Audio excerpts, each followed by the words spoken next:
Is that a tree? What's hanging from it? That would be the gods.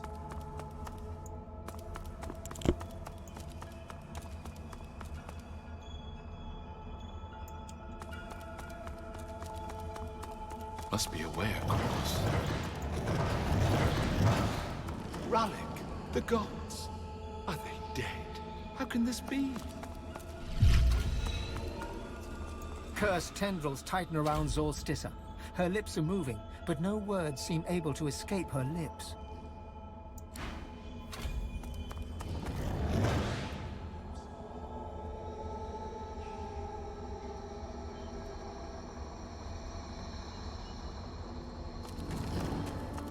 Rallic hangs limp from the tree, cursed branches constricting him, snake-like from foot to shoulders. His helmeted head hangs slack at his side, but a barely audible wheeze rasps from his lips. Hurry!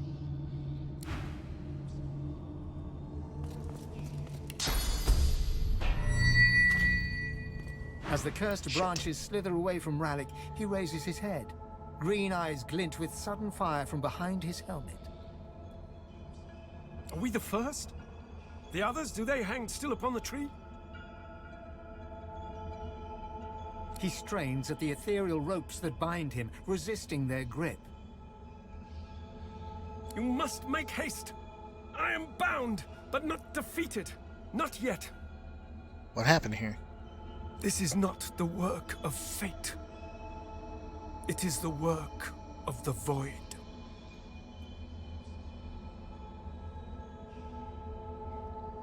It will come for our people. It will destroy us all. You are my chosen. Now you must become the champion of our kind. The champion of humanity. I have survived our enemies. You must do more than that. I'm ready. You are like me, proud, headstrong. But believe me, there is a great deal more you must learn yet. You have already unleashed some of the powers locked within you. But there is a great well of possibilities still untapped. You cannot stop until you ascend to the highest heights of your power. You cannot stop until you become divine. Can you teach me what I need to learn? He opens his mouth to respond, but stops and tilts his head, listening for something you cannot detect. I hear the void. I hear it calling. I hear it laughing.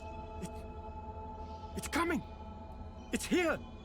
If it finds you here, if it finds you. Rallic's face twists in fear.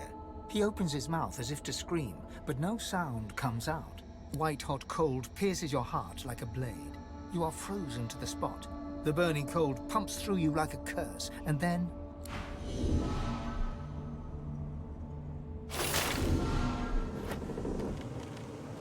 What's happened? The same troubled look is visible on each face. You've seen the gods beaten and defiled, strung up as a warning.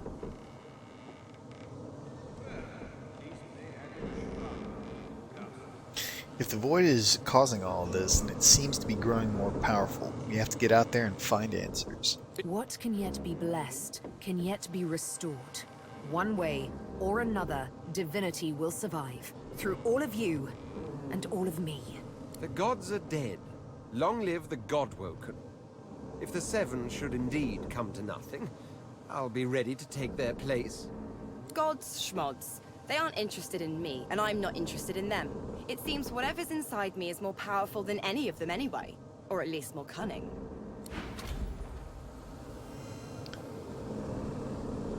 Alright. Where's old Malady?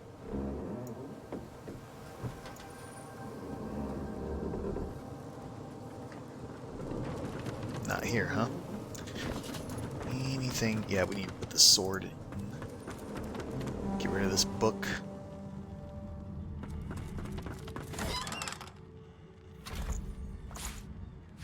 That. Oops. Put that in there. This is gonna go to Losa. Alright. moving on.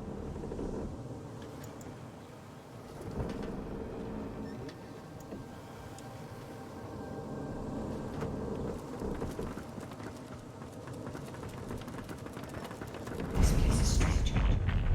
I cannot bear you away from here. You must find other means so that we can leave. What happened to all the others? Death washed over me as we entered this place. I felt many lives extinguish in a single moment. But others still draw breath. They are sheltering below decks. Got it.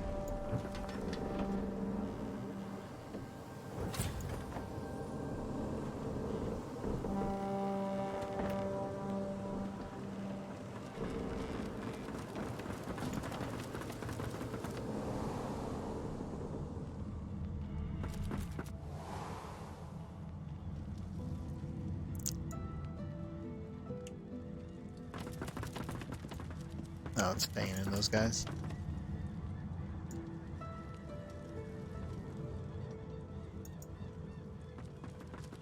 Where have you been? I can't keep this up much longer. We need to go. I'm ready. Brace yourself. This might hurt a lot.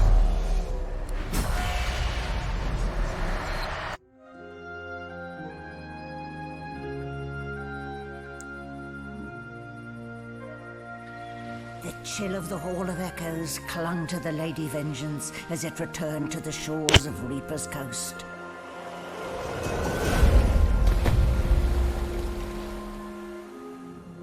The Godwoken were alive, but what of the gods?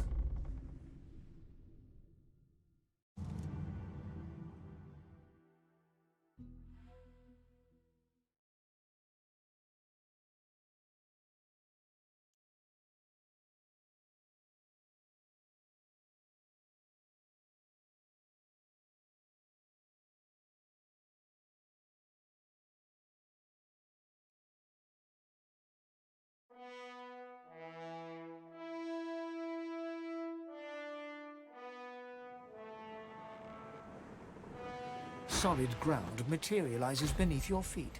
Your weight falls back into your body all at once, and bright sunlight stings your eyes.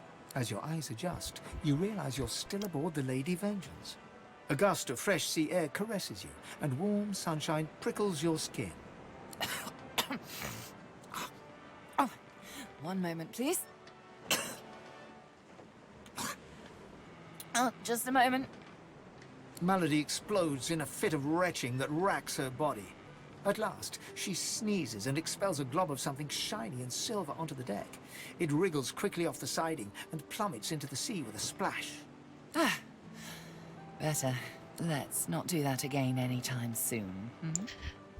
What happened back there? Well, we needed to escape, didn't we? So I took us the one place I was quite certain Dallas couldn't follow. I suppose you recognized the Hall of Echoes from those visions you'd had before.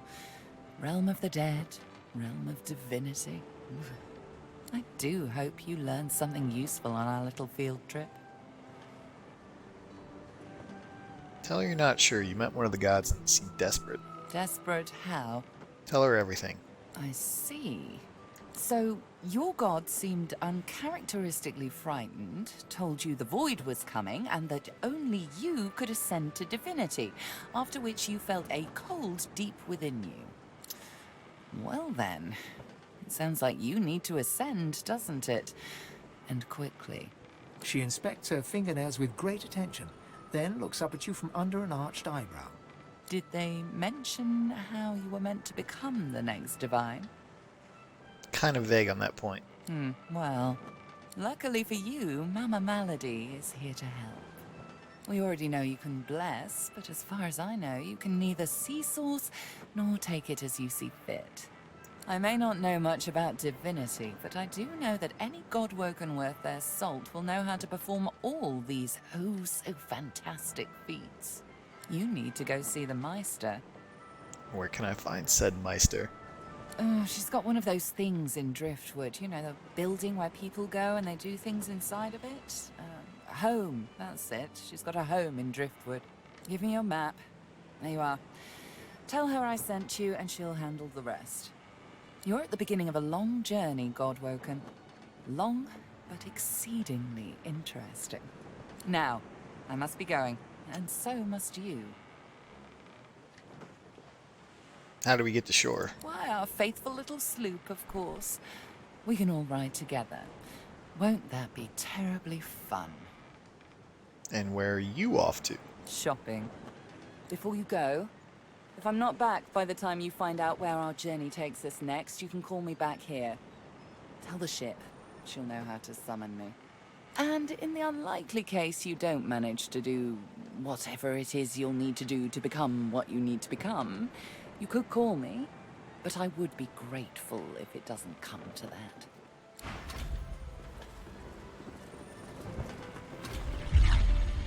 Damn it, is nowhere safe. Red-robed lunatics at sea, those void-woken seedlings in the swamp. It all points to the great acorn. It's coming, Quercus! What if it's too late, What if the Knights of Dre are too far ahead in their plans? More Squirrel Knights? Dare it, Quercus. They are nothing like me. It knows nothing about me. It... Oh, hush! No one needs an explanation. You know their order, my friend. Mystic Squirrel Knights, sworn to the great acorn, trying to bring about its return. The squirrel absent-mindedly runs a paw over Quercus's spine. The air fills with the sound of soft, dusty purring. They plan to inherit the everlasting forest once the acorn drops, and the world is rid of all giants.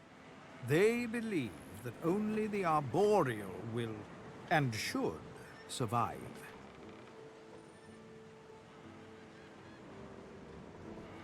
Ask how he intends to combat such a nefarious plan. I don't know. I am trying, of course. But how does one battle a power like the Great Acorn? The Knights of Dre are a dangerous, dangerous order. Lunatics. A single-minded devotion to bringing about the end of the world.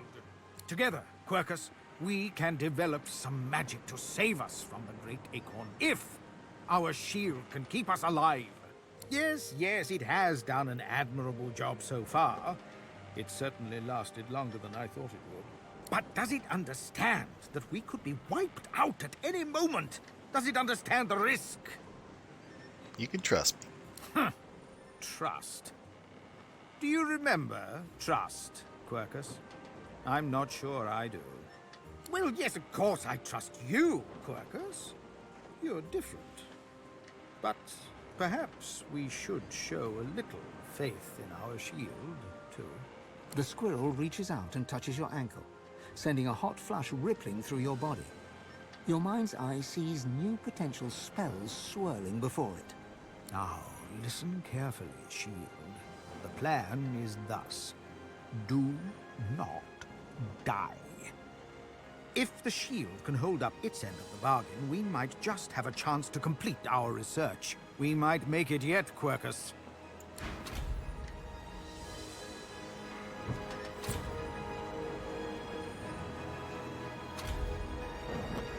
Bleed fire. Can we make that? Yes, we can.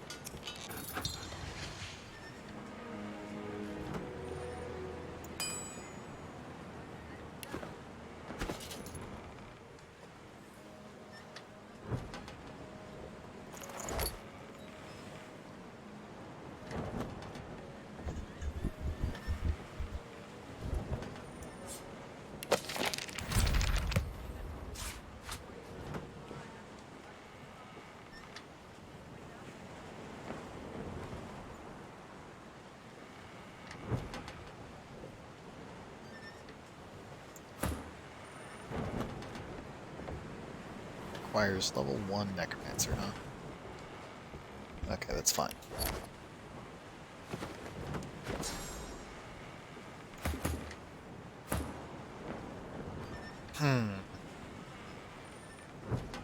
some juicy stuff I'd like to get over on this damn bar.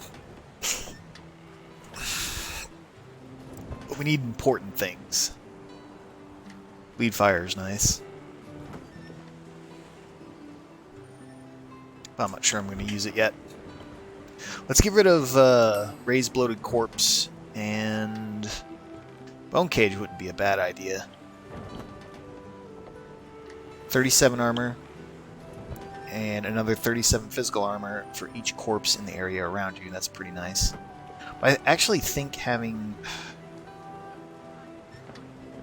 Raised Bone Widow, that's not going to do much because I have no summoning.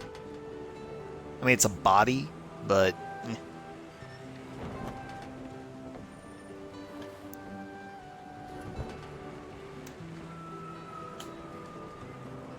Living on the Edge. For 2 turns, your target character's vitality cannot be reduced below 1 point, keeping them alive at all odds. If the target is a summon, their life will be prolonged for the duration. Yeah, we're going to take Living on the Edge. For sure. Because of that bad boy right there. Okay. Let's get to shore.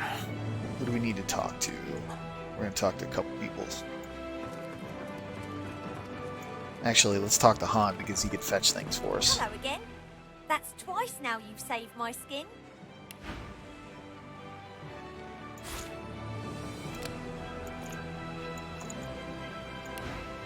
And I think it's time to start repaying the favours. I could fetch some stuff you need, maybe. Ma always said I was a great runner. We need living wood.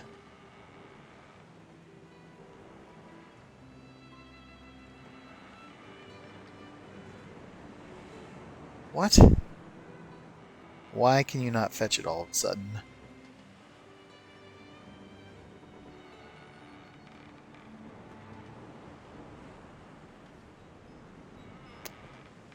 All right.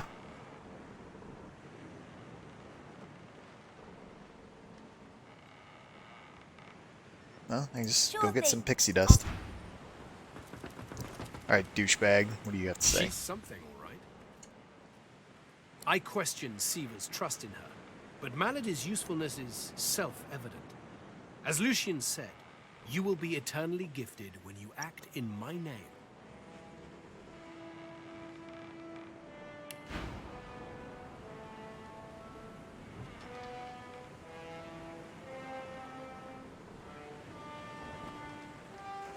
Expert warriors for hire, all seasoned in combat. They won't let you down.